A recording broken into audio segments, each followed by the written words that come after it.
Okay, stay there. Hi guys, welcome back to Chucky Sneeze. Today I'm going to teach you what to get at a grocery store. First, get a cart. Chuck, what are you doing? Oops, sorry. So yeah, get a cart. Also credit to Guitar Dog for being the cameraman. Wait. Oops, sorry. Wait, Chucky Sneeze, aren't you supposed to use your other voice? Sorry, is this better?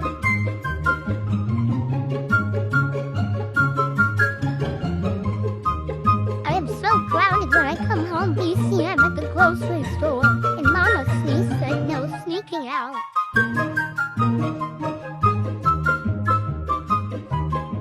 Now we're going to get some apples. Where are they?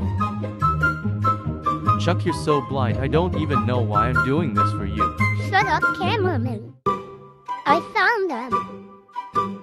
An apple keeps the... Shut up, away. Quit ruining my world. Quit getting in the cart.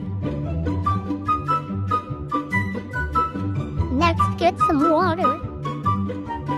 I think we should get some meat.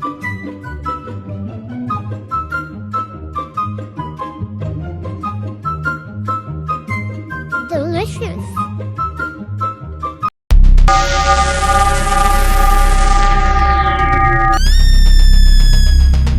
Wait, you just going to leave me here? Come back, you little brat.